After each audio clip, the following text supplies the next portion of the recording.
ओम ओम ओम ओम।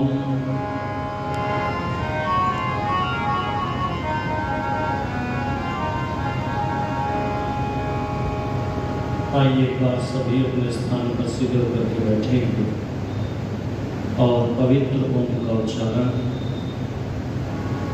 सभी बड़ी श्रद्धा भक्ति से मिलकर मेरे साथ करें।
तद्विष्णुः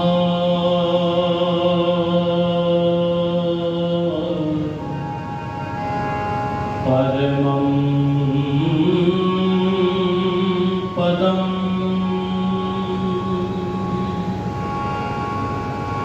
सदा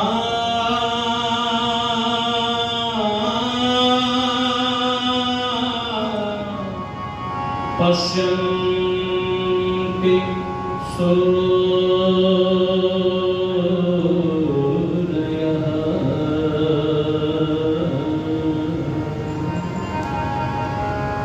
दिवि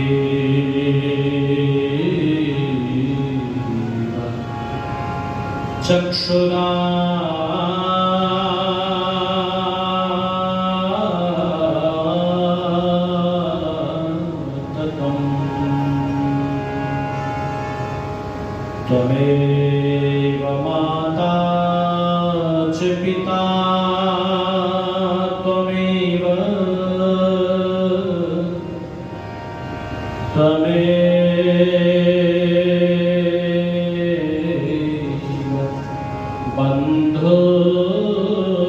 बन्धुश्च सखा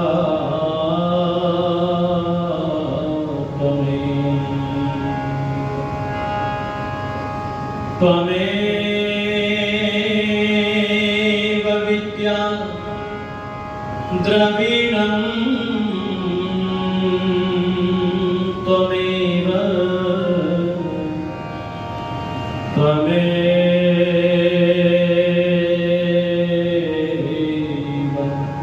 सर्वं मम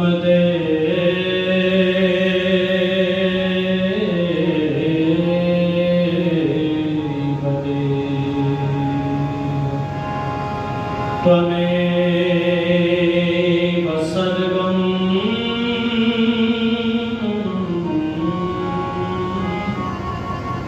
मम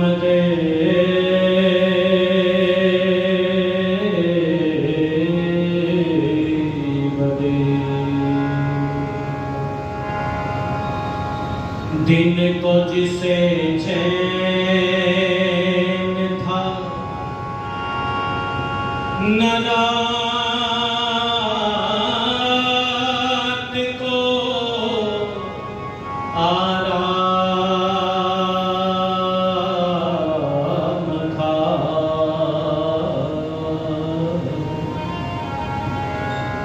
दिल में दर्द लिए फिरता सुबह शाम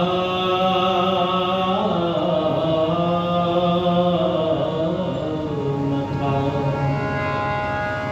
पठ के अपनी जान देकर हम में जान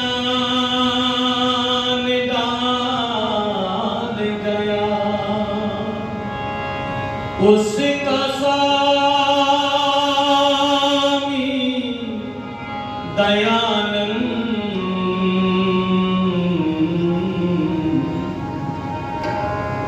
सरस्वती नाम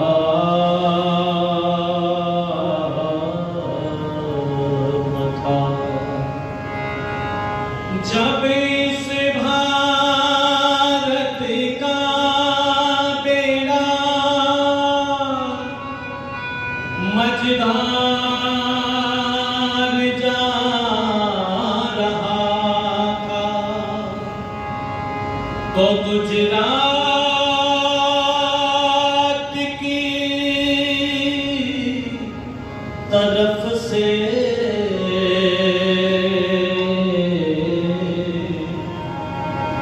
एक मल्लाह भी आ रहा था। गुजरात की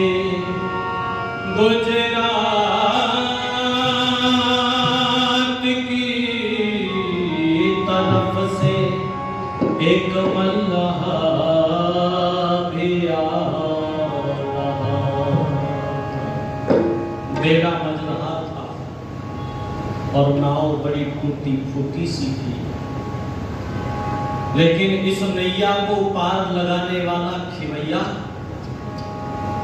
संकल्प का धनी था, ऋषियों के युग का पथिक था, और इस देश के अंदर ऋषियों के युग को लाना चाहते थे वो, पर स्वार्थी लोग उनके दर्द को, उनकी पीड़ा को, उनके मर्म को समझ न सके। तब कविवर सुरेंद्र जी ने कह दिया कि ऋषि युग के पंथी रे,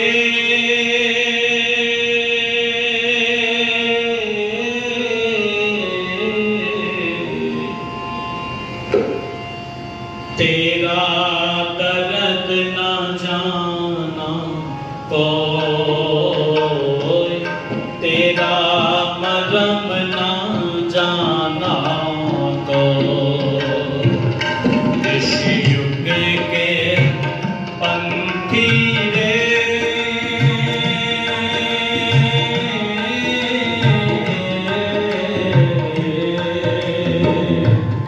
तेरा दर्द न जाना कोई, तेरा मरम न जाना कोई, और तेरा दर्द न जाना कोई, तेरा मरम न जाना कोई। ऋषि युग के पंथी रे,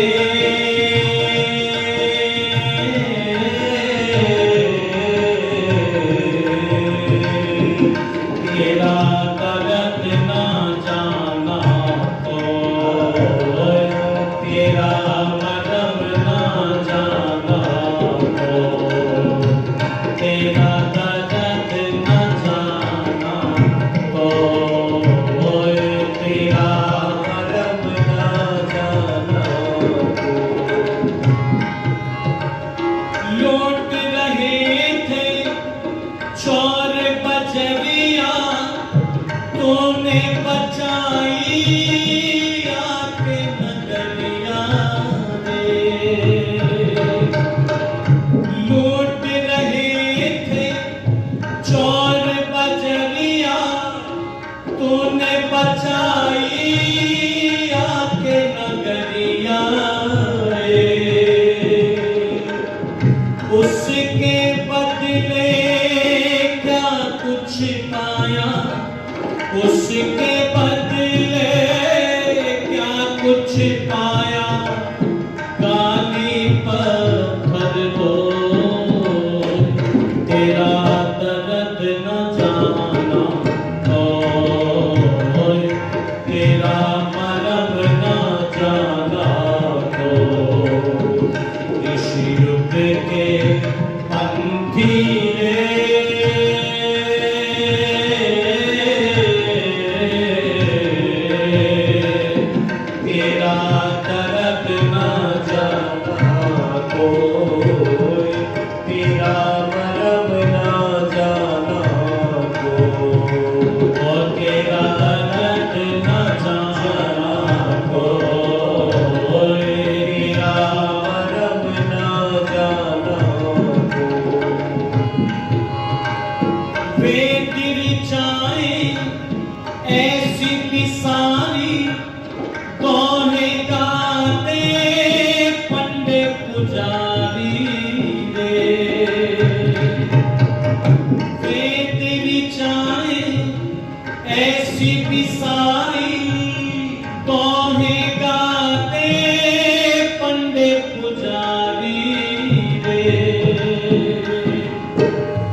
की वाणी हो, तेरा दर्द ना जाना कोई, तेरा मरम ना जाना कोई। इस युग के पंथी रे,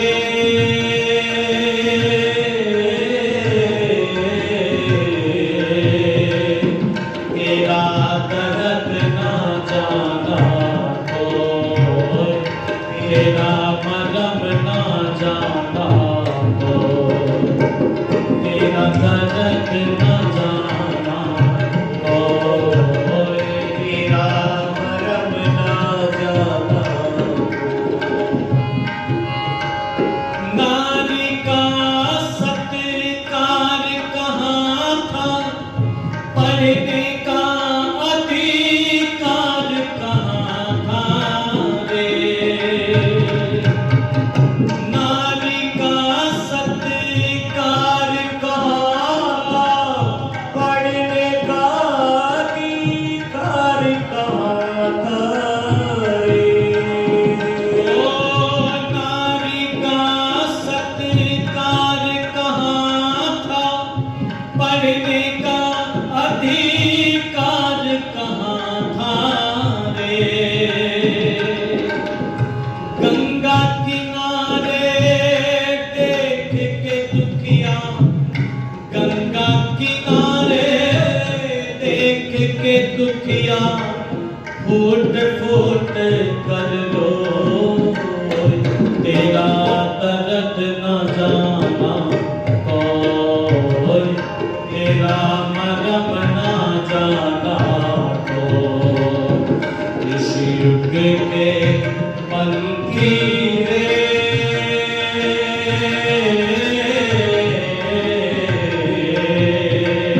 तेरा दर्द न जाना कोई, तेरा मरम न जाना कोई, और तेरा दर्द न जाना कोई, तेरा मरम न जाना।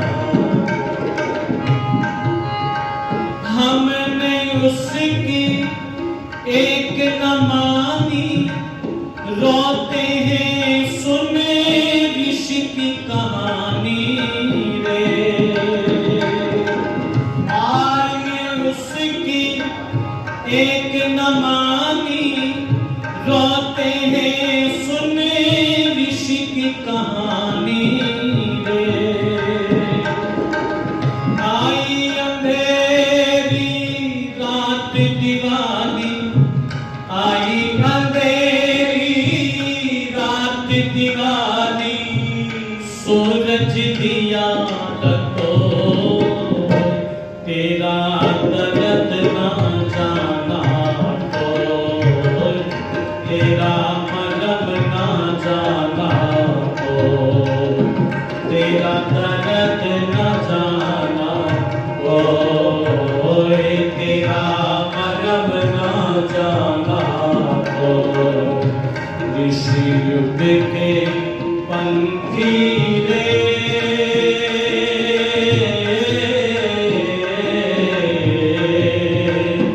तेरा दर्द ना जाना कोई, तेरा मरम ना जाना कोई, और तेरा दर्द ना जाना कोई, तेरा मरम ना जाना कोई।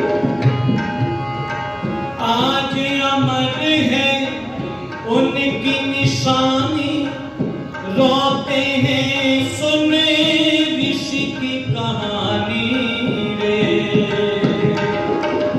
आज अमर है उनकी निशानी, रोते हैं सुने ऋषि की कहानी रे।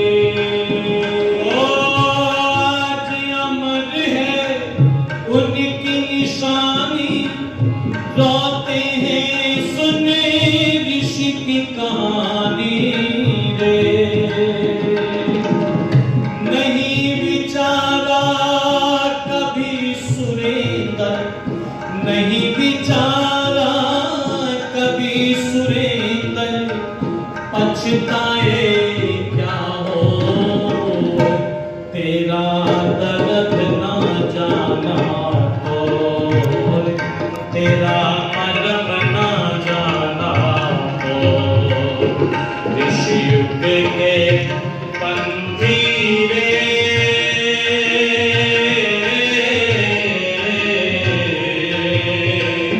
तेरा दर्द ना जाना तो तेरा मरम ना जाना तो।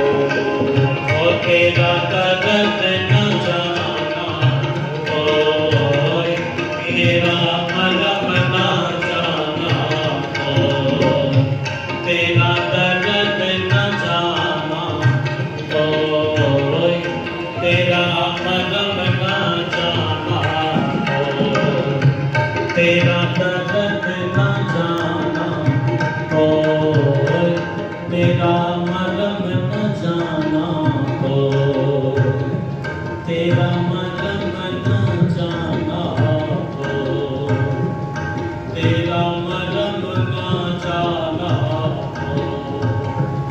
तेरा मरम न जाना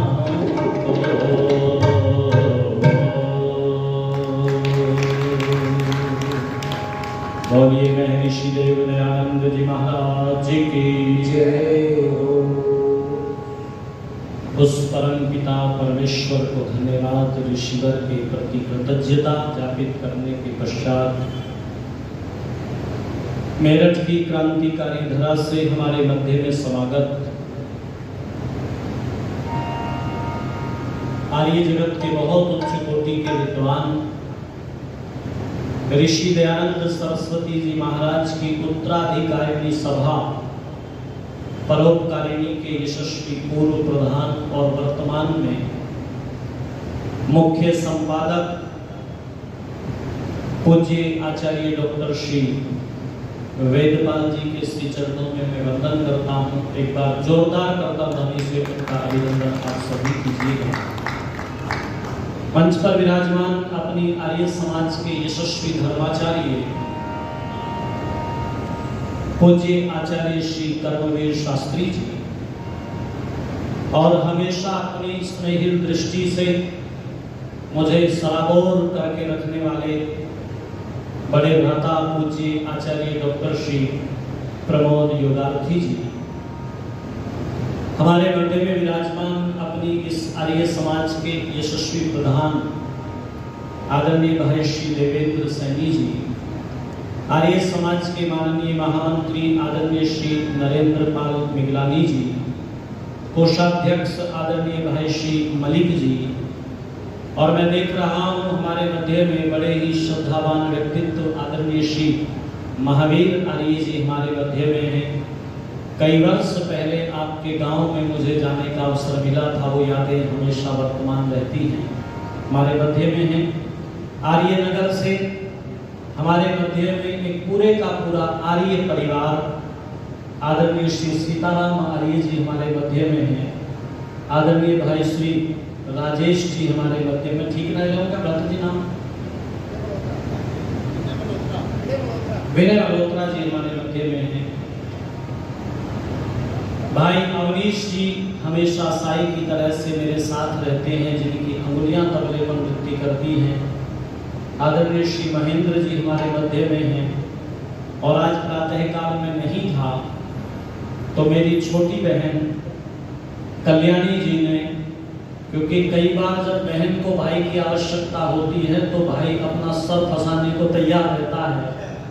जब भाई को जरूरत होगी तो बहनों का भी तो कर्तव्य बनता है।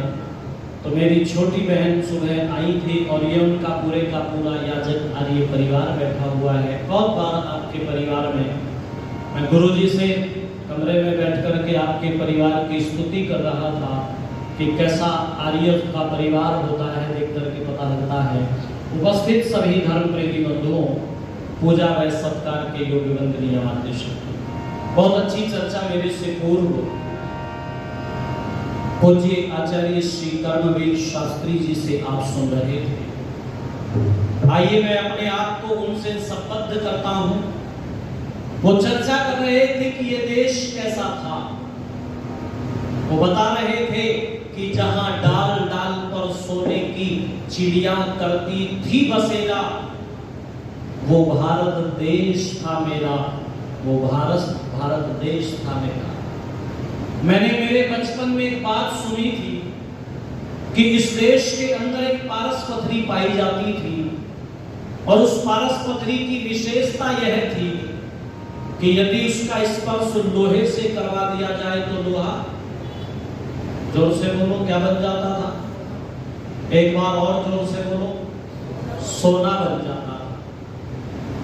तो मैं अपनी बाल बुद्धि के द्वारा सोचा करता था कि हे भगवान, ऐसी कोई पारस पथरी होती है तो वो मेरे हाथ लगनी चाहिए। बस ज्यादा नहीं, 5-7 मिनट के लिए भी मेरे हाथ में आ गई तो सारे जीवन का इंतजाम कर लूंगा। मैं एक जमींदार का बेटा हूं। सोचता था कि ट्रैक्टर ट्रॉली को जोड़ करके और उस पारस पथरी का स्पर्श उस ट्रैक्टर ट्रॉली से करवा दूंगा, और बस एक ही बार में 35, 40, 45 क्विंटल लोहे का सोना तैयार। फिर सारी उम्र चैन की सांस, जैसी जरूरत हुआ करेगी वैसी डिग्री उतार लिया करूंगा। जरूरत छोटी हुआ करेगी तो छोटी डिग्री उतार लिया करूंगा, और जरूरत बड़ी हुआ करेगी तो वो पीछे वाले पहिए का बड़ा वाला बोल्ट उतार लिया करूंगा। क्या भाव हो रहा है आजकल सोना? माताओं को ज्यादा पता रहता है। क्या भाव है बहन? 1 लाख के ऊपर चला गया भाई साहब। सारी उम्र चैन की सांस, जरा सी भी खुरचन भी कहीं से उतार करके 1 महीने का काम चलेगा। पारस पथरी पाई जाती थी, ये सुना था, लेकिन ये बातें तो बचपने की थी। बच्चों की अपनी दुनिया होती है, वो अपने तरीके से, अलग तरीके से सोचते हैं। सर्दियों के दिन थे, मैं गांव में था, गाय जुगाली कर रही थी, झाग मुंह से निकल रहे थे। मेरा बेटा आर्यदीप उस समय पहली क्लास में संभवतः वो रहा होगा, मुझे आकर के बोला, पिताजी इन गायों की मौज है। बच्चे कैसे सोचते हैं। तो मैंने उससे पूछा कि गायों की मौज क्यों है? बोले देखो, कुछ नहीं करना पड़ता, सुबह से शाम तक बाबा जी और नौकर सेवा में रहते हैं, बस थोड़ा थोड़ा सा दूध दे देती हैं सुबह शाम, स्कूल भी नहीं जाना पड़ता। समझ गए ना उसकी समस्या क्या है?